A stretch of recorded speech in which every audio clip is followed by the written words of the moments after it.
Good evening. Welcome to CSL Book Shorts. Tonight I am reading from The Four Agreements by Don Miguel Ruiz, and I'm going to start with Chapter 6, Breaking Old Agreements. Everyone talks about freedom. All around the world, different people, different races, different countries are fighting for freedom. But what is freedom? In America, we speak of living in a free country, but are we really free?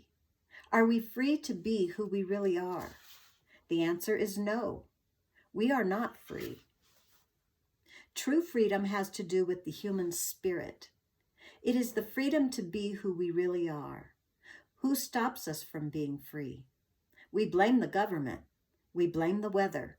We blame our parents. We blame religion. We blame God. Who really stops us from being free? We stop ourselves. What does it really mean to be free? Sometimes we get married and we say that we lose our freedom. Then we get divorced and we are still not free. What stops us? Why can't we be ourselves? We have memories of long ago when we used to be free and we loved being free, but we have forgotten what freedom really means. If we see a child who is 2 or 3, perhaps 4 years old, we find a free human. Why is this human free?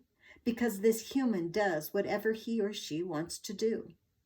The human is completely wild, just like a flower, a tree, or an animal that has not been domesticated. Wild. And if we observe humans who are 2 years old, we find that most of the time these humans have a big smile on their face and they're having fun. They are exploring the world. They're not afraid to play. They are afraid when they are hurt, when they are hungry, when some of their needs are not met, but they don't worry about the past, don't care about the future, and only live in the present moment. Very young children are not afraid to express what they feel. They are so loving that if they perceive love, they melt into love. They are not afraid to love at all. This is the description of a normal human being. As children, we are not afraid of the future or ashamed of the past. Our normal human tendency is to enjoy life, to play, to explore, to be happy, and to love. But what has happened with the adult human? Why are we so different? Why are we not wild? From the point of view of the victim, we can say that something sad happened to us. And from the point of view of the warrior, we can say that what happened to us is normal. What has happened is that we have the book of law, the big judge, and the victim who rule our lives.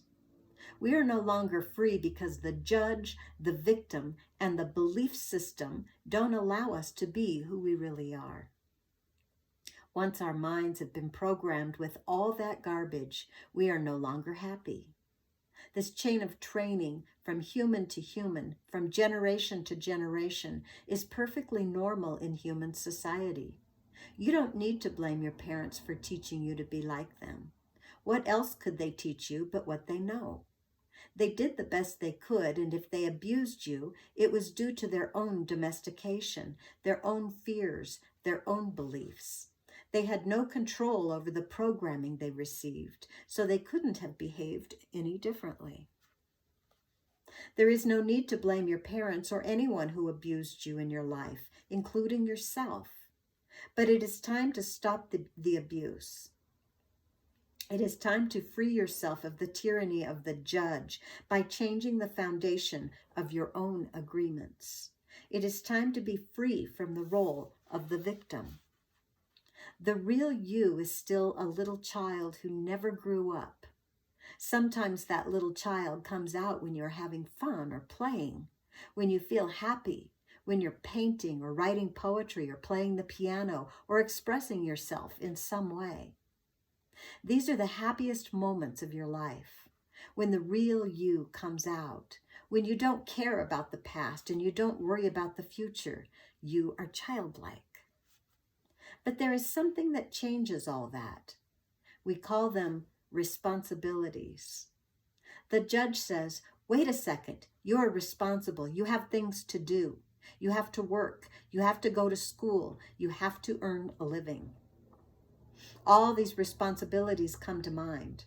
Our face changes and becomes serious again. If you watch children when they are playing adults, you will see their little faces change. Let's pretend I'm a lawyer, and right away their faces change. The adult face takes over. We go to court, and that is the face we see, and that is what we are. We are still children, but we have lost our freedom. The freedom we are looking for is the freedom to be ourselves, to express ourselves. But if we look at our lives, we will see that most of the time we do things just to please others, just to be accepted by others, rather than living our lives to please ourselves. That is what has happened to our freedom. And we see in our society and all the societies around the world that for every 1,000 people, 999 are completely domesticated. The worst part is that most of us are not even aware that we are not free. There is something inside that whispers to us that we are not free, but we do not understand what it is and why we are not free. The problem with most people is that they live their lives and never discover that the judge and the victim rule their mind, and therefore they don't have a chance to be free. The first step toward personal freedom is awareness. We need to be aware that we are not free in order to be free. We need to be aware of what the problem is in order to solve the problem. Awareness is always the first step, because if you are not aware, there is nothing you can change. If you are not aware that your mind is full of wounds and emotional poison, you cannot begin to clean and heal the wounds, and you will continue to suffer. There is no reason to suffer. With awareness, you can rebel and say, that is enough. You can look for a way to heal and transform your personal dream. The dream of the planet is just a dream. It is not even real. If you go into the dream and start challenging your beliefs, you will find that most of the beliefs that guided you into the wounded mind are not even true. You will find that you suffered all those years of drama for nothing. Why? Because the belief system that was put inside your mind is based on lies. That is why it is important for you to master your own dream. That is why the Toltecs become dream masters. Your life is the manifestation of your dream. It is an art. You can change your life anytime if you aren't enjoying the dream. Dream masters create a masterpiece of life. They control the dream by making choices. Everything has consequences, and a dream master is aware of the consequences. To the Toltec, to be Toltec is a way of life. It is a way of life where there are no leaders and no followers, where you have your own truth and live your own truth. A Toltec becomes wise, becomes wild, and becomes free again. Ooh. Wise, wild, and free again. There are 3 masteries that lead people to become Toltecs. First is the mastery of awareness. This is to be aware of who we really are, with all the possibilities. The second is the mastery of transformation. How to change, how to be free of domestication.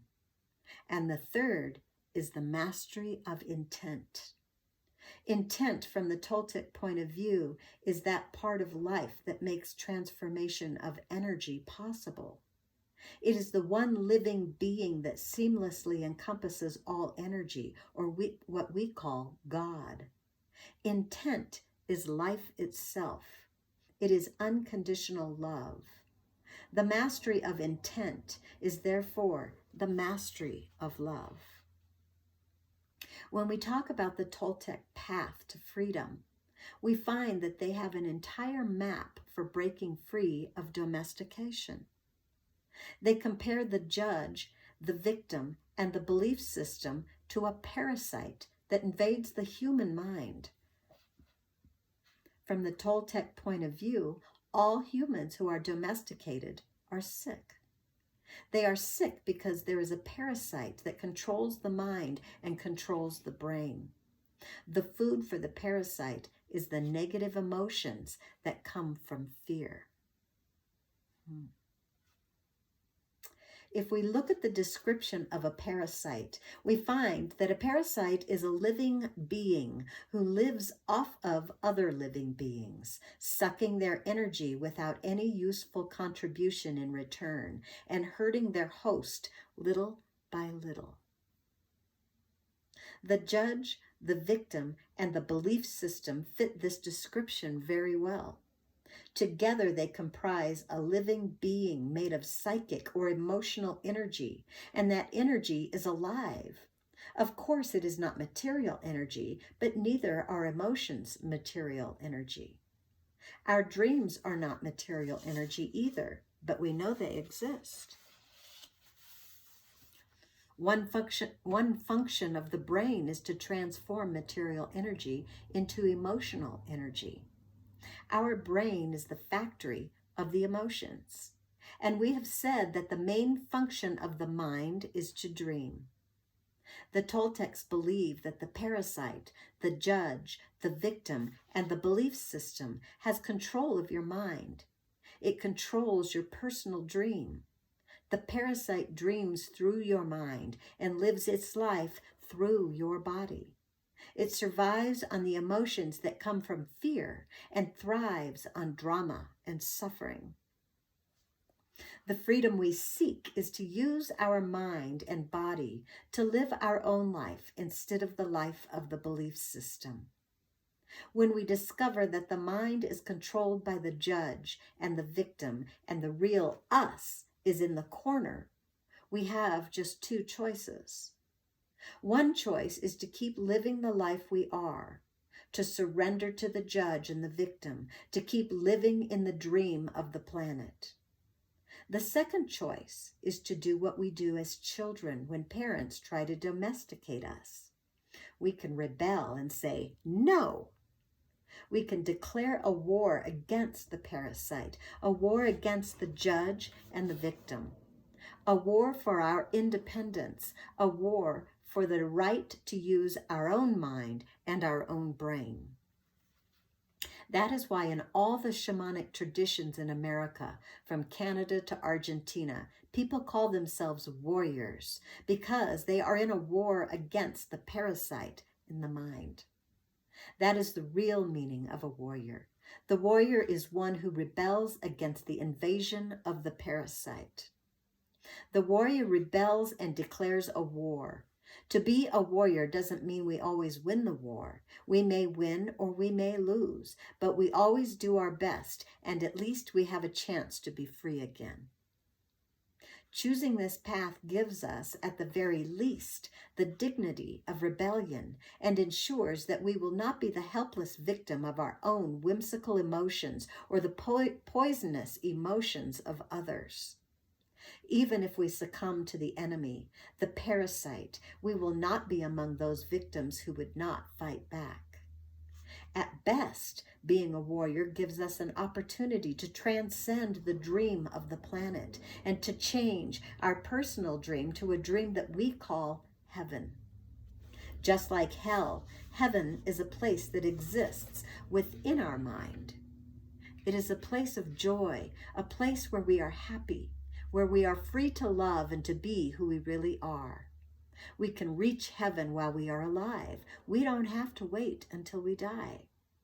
God is always present, and the kingdom of heaven is everywhere. But first we need to have the eyes and ears to see and hear that truth. We need to be free of the parasite. The parasite can be compared to a monster with 1,000 heads. Every head of the parasite is one of the fears that we have. If we want to be free, we have to destroy the parasite. One solution is to attack the parasite head by head. which means we face each of our fears one by one. This is a slow process, but it works. Every time we face one of the fears, we are a little more free. A second approach is to stop feeding the parasite. If we don't give the parasite any food, we kill the parasite by starvation. To do this, we have to gain control of our emotions. We have to refrain from fueling the emotions that come from fear. This is easy to say, but it is very difficult to do. It is difficult because the judge and the victim control our mind. A third solution is called the initiation of the dead. The initiation of the dead is found in many traditions and esoteric schools around the world. We find it in Egypt, India, Greece, and America. This is a symbolic death which kills the parasite without harming our physical body. When we die symbolically, the parasite has to die. This is faster than the first two solutions, but it is even more difficult to do. We need a great deal of courage to face the angel of death. We need to be very strong. Let's take a closer look at each of these solutions. The art of transformation, the dream of the second attention. It's the name of this subchapter. We have learned that the dream you are living now is the result of the outside dream hooking your attention and feeding you all of your beliefs. The process of domestication can be called the dream of the first attention, because it was how your attention was used for the first time to create the first dream of your life. One way to change your beliefs is to focus your attention on all those agreements and beliefs and change the agreements with yourself. In doing this, you are using your attention for the second time, thus creating the dream of the second attention, or the new dream. The difference is that you are no longer innocent. When you were a child, this was not true. You didn't have a choice, but you are no longer a child. Now it's up to you to choose what to believe and what not to believe. You can choose to believe in anything, and that includes believing in yourself. The first step is to become aware of the fog that is in your mind. You must become aware that you are dreaming all the time. Only with awareness do you have the possibility of transforming your dream. If you have the awareness that the whole drama of your life is the result of what you believe, and what you believe is not real, then you begin to change it. However, to really change your beliefs, you need to focus your attention on what it is that you want to change. You have to know which agreements you want to change before you can change them. So the next step is to develop awareness of all the self-limiting, fear-based beliefs that make you unhappy. You take an inventory of all that you believe, all your agreements, and through this process you begin the transformation. The Toltecs call this the art of transformation, and it's a whole mastery. You achieve the mastery of transformation by changing the fear-based agreements that make you suffer and reprogramming your own mind in your own way. One of the ways to do this is to explore and adopt alternative beliefs, such as the Four Agreements. The decision to adopt the Four Agreements is a declaration of war to regain your freedom from the parasite. The Four Agreements offer the possibility of ending the emotional pain, which can open the door for you to enjoy your life and begin a new dream. It's up to you to explore the possibilities of your dream if you are interested. The Four Agreements were created to assist you in the art of transformation, to help you break the limiting agreements, gain more personal power, and become stronger. The stronger you get, the more agreements you can break until the moment comes when you make it to the core of all those agreements. Going to the core of those agreements is what I call going into the desert. When you go into the desert, you meet your demons face to face. After coming out of the desert, all those demons become angels. Practicing the 4 new agreements is a big act of power. Breaking the spell of black magic in your mind requires a great personal power. Every time you break an agreement, you gain extra power. You start by breaking agreements that are very small and require less power.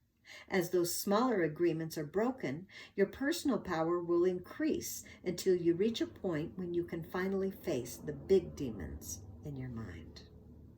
For example, the little girl who was told not to sing is now 20 years old and she still does not sing. One way she can overcome the belief that her voice is ugly is to say, "Okay, I will try to sing, even if I do sing badly." Then she can pretend that someone is clapping and telling her, "Oh, that was beautiful." This may break the agreement a teeny tiny bit, but it will still be there. However, now she has a little more power and courage to try again and again until finally she breaks the agreement. That's one way out of the dream of hell. But for every agreement you break that makes you suffer, you will need to replace it with a new agreement that makes you happy. This will keep the old agreement from coming back. If you occupy the same space with a new agreement, then the old agreement is gone forever, and in its place is the new agreement. There are many strong beliefs in the mind that can make this process look hopeless. This is why you need to go step by step and be patient with yourself, because this is a slow process. The way you are living now is the result of many years of domestication. You cannot expect to break the domestication in one day. Breaking agreements is very difficult because we put the power of the word, which is the power of our will, into every agreement we have made.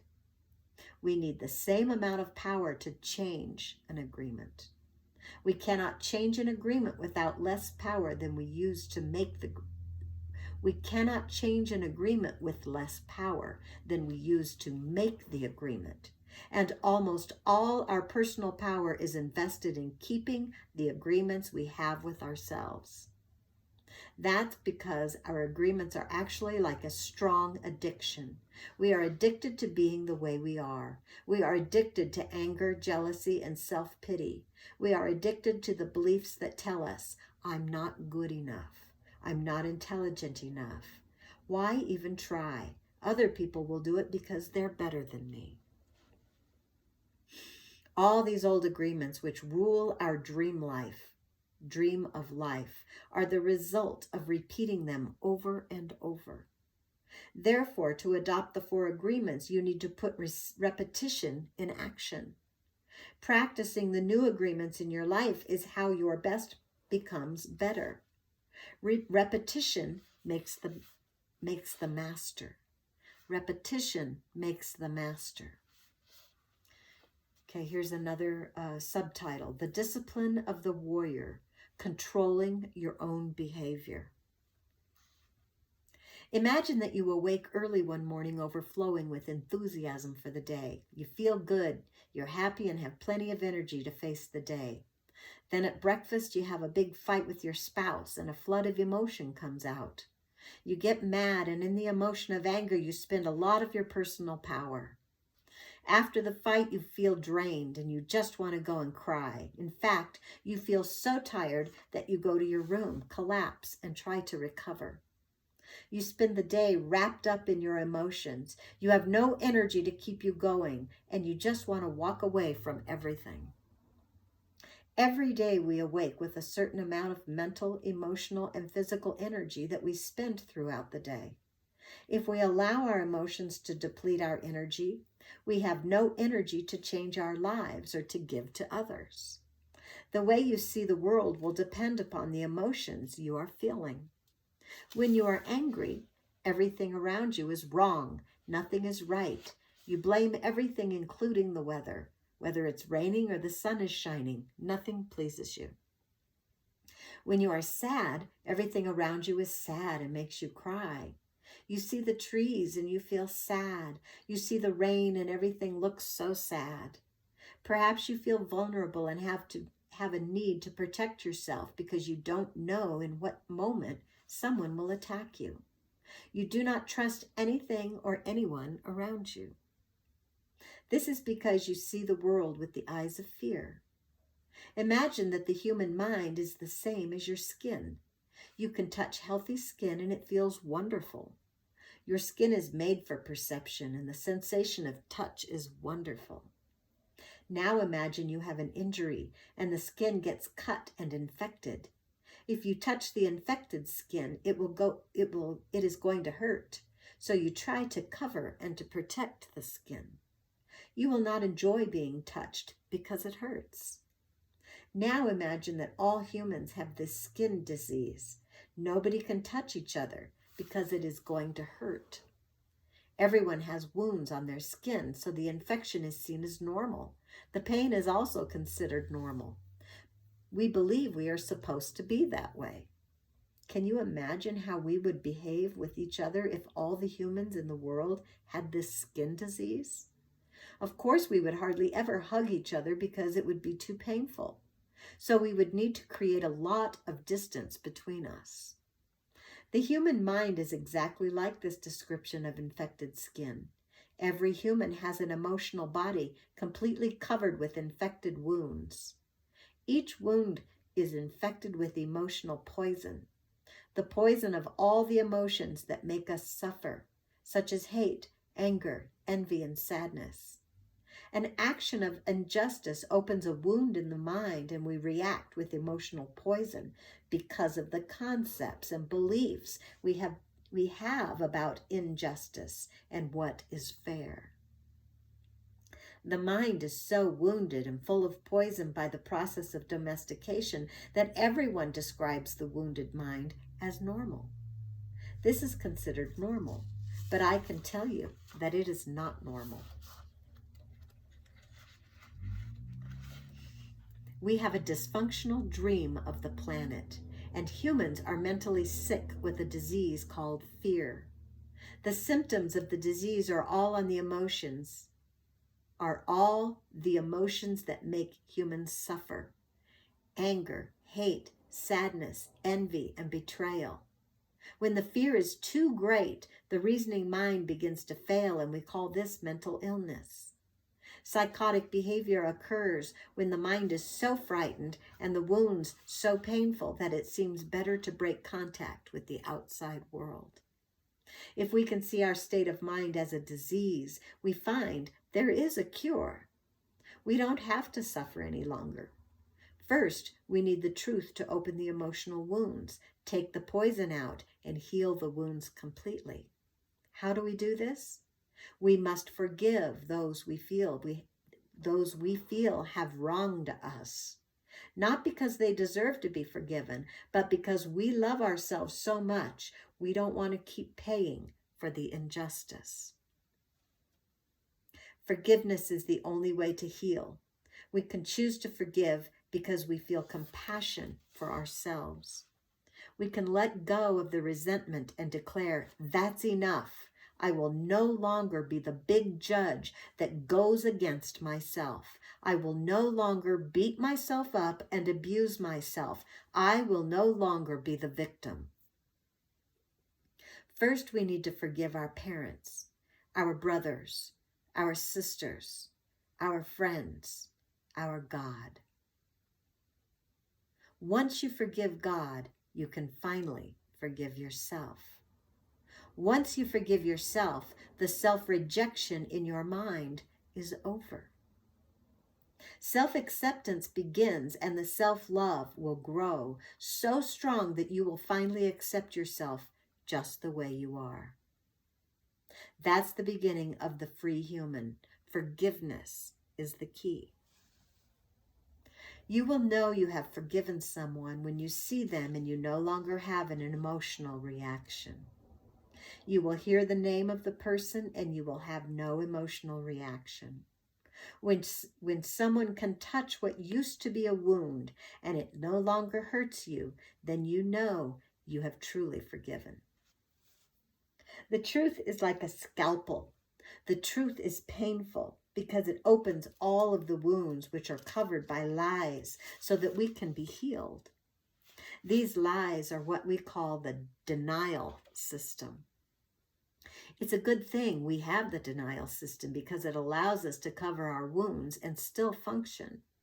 But once we no longer have any wounds or any poison, we don't need to lie anymore. We don't need the denial system because a healthy mind, like healthy skin, can be touched without hurting. It's pleasurable for the mind to be touched when it is clean. It is pleasurable for the mind to be touched when it is clean. I like that. The problem with most people is that they lose control of their emotions. It is the emotions that control the behavior of the human, not the human who controls the emotions.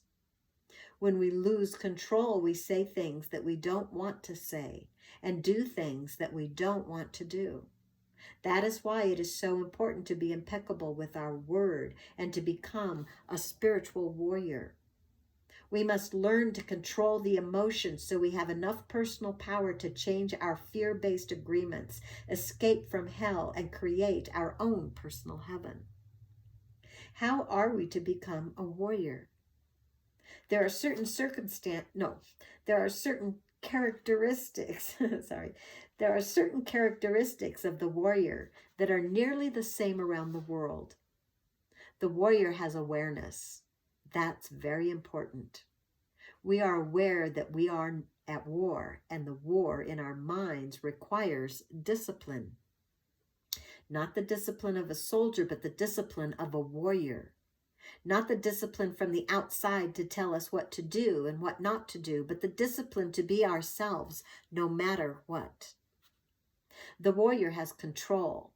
Not control over another human, but control over one's own emotions. Control over one's own self.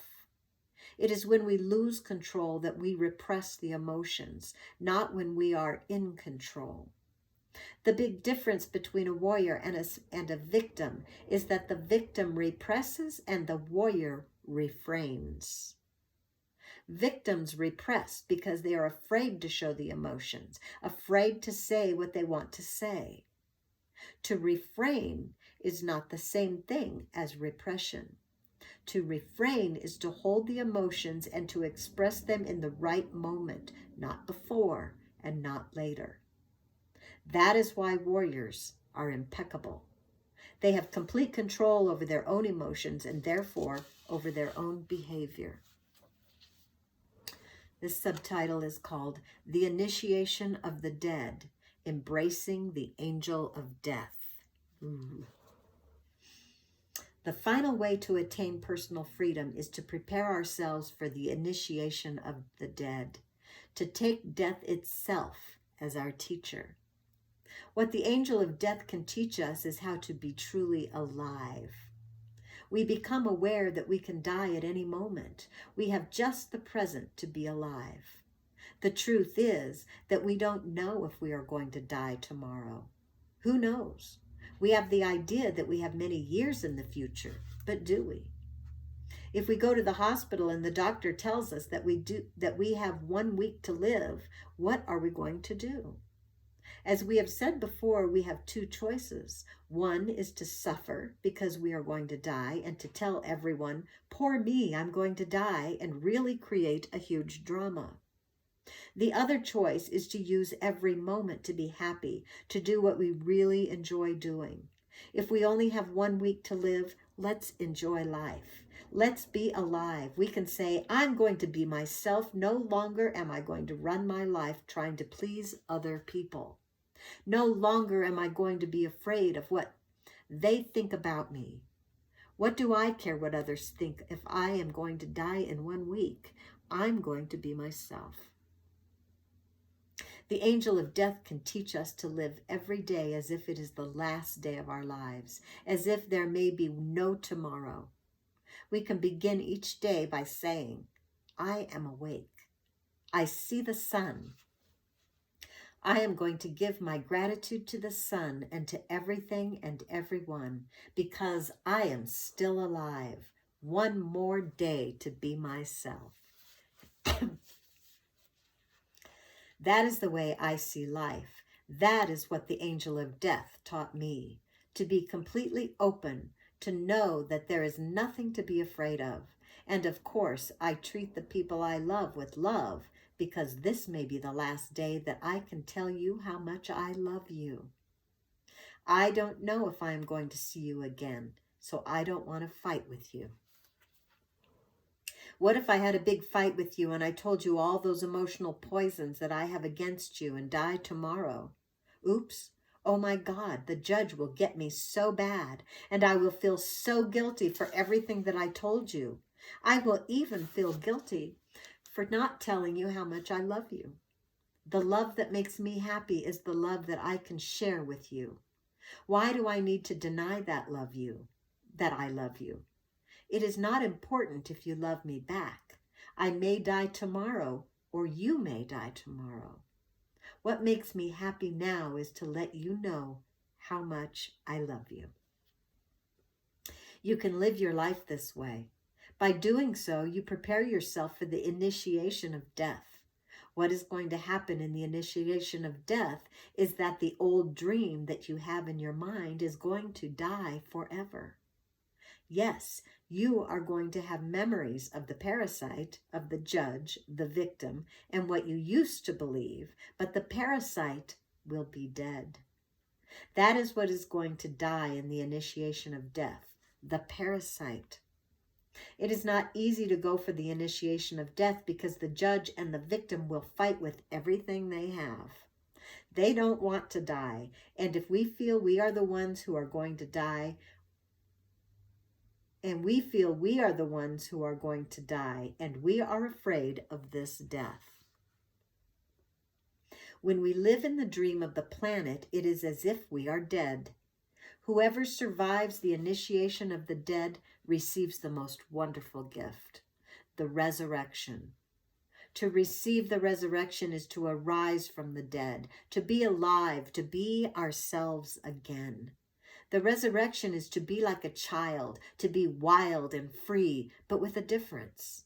The difference is that we have freedom with wisdom instead of innocence.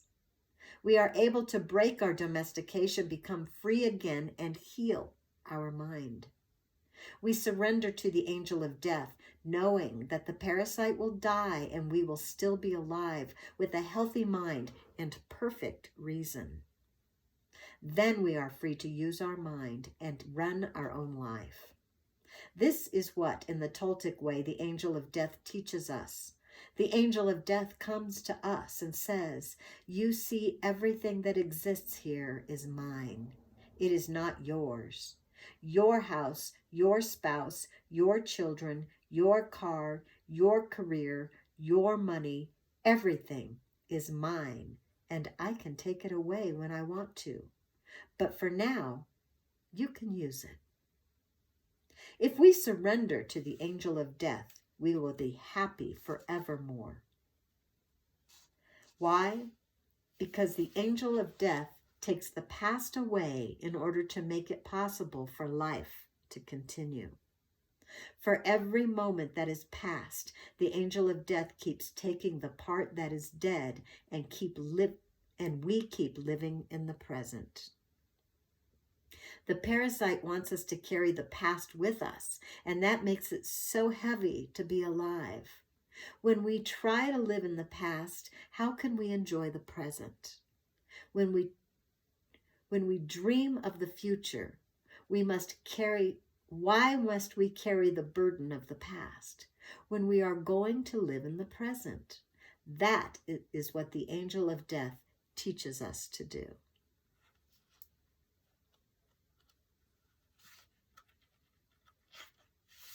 There's one more short chapter, chapter 7 I'm going to read it, and it's called The New Dream, Heaven on Earth.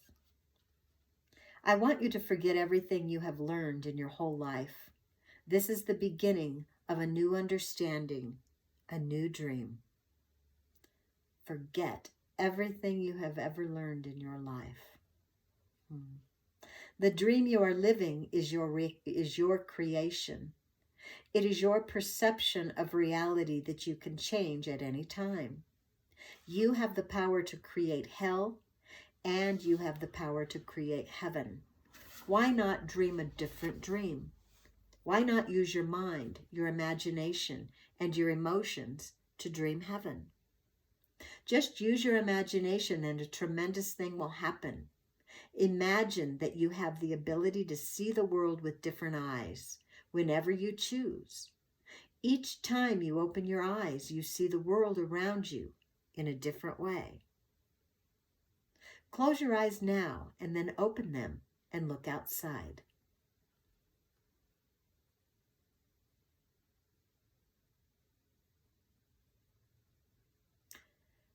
What you will see is love coming out of the trees, love coming out of the sky, love coming out of the light. You will perceive love from everything around you. This is the state of bliss. You perceive love directly from everything, including yourself and other humans, even when humans are sad or angry. Behind those feelings, you can see that they are also sending love. Using your imagination and your new eyes of perception, I want you to see yourself living a new life, a new dream, a life where you don't need to justify your existence and you are free to be who you really are.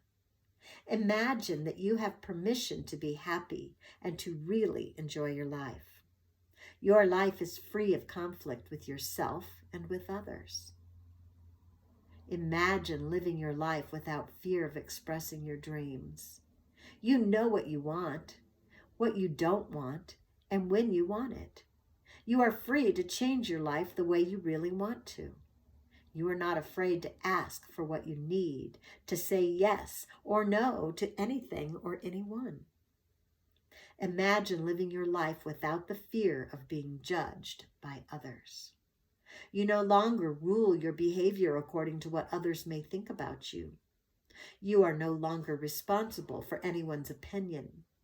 You have no need to control anyone, and no one controls you either. Imagine living your life without judging others. You can easily forgive others and let go of any judgments that you have. You don't have the need to be right, and you don't need to make anyone else wrong. You respect yourself and everyone else, and they respect you in return. Imagine living without the fear of loving and not being loved. You are no longer afraid to be rejected, and you don't have the need to be accepted. You can say, I love you, with no shame or justification. You can walk in the world with your heart completely open and not be afraid to be hurt. Imagine living your life without being afraid to take a risk and to explore life. You are not afraid to lose anything. You are not afraid to be alive in the world, and you are not afraid to die. Imagine that you love yourself just the way you are. You love your body just the way it is, and you love your emotions just the way they are. You know that you are perfect just as you are. The reason I ask you to imagine these things is because they are all entirely possible. You can live in the state of grace, the state of bliss, the dream of heaven.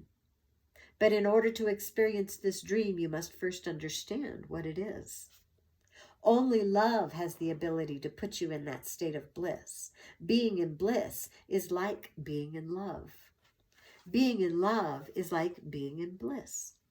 You are floating in the clouds. You are perceiving love wherever you go. It is entirely possible to live this way all the time. It is possible because others have done it, and they are no different from you. They live in bliss because they have changed their agreements and are dreaming a different dream. Once you feel what it means to live in a state of bliss, you will love it. You will know that heaven on earth is truth, that heaven truly exists. Once you know that heaven exists, once you know it is possible to stay there, it's up to you to make the effort to do it. 2,000 years ago, Jesus told us about the kingdom of heaven, the kingdom of love, but hardly anyone was ready to hear this. They said, "What are you talking about? My heart is empty. I don't feel the love that you're talking about. I don't feel the peace that you have." You don't have to do this. Just imagine that his message of love is possible, and you will find that it is yours. I'm going to read that again. Just imagine that his message of love is possible, and you will find that it is yours. The world is very beautiful and very wonderful. Life can be very easy when you love, when love is your way of life. You can be loving all the time. This is your choice. You may not have a reason to love, but you can love because to love makes you happy. Love in action only produces happiness. Love will give you inner peace. It will change your perception of everything. You can see everything with the eyes of love. You can be aware that there is love all around you. When you live this way, there is no longer a fog in your mind. The metote has gone on a permanent vacation. This is what humans have been seeking for centuries. For thousands of years, we have been searching for happiness. Happiness is the lost paradise.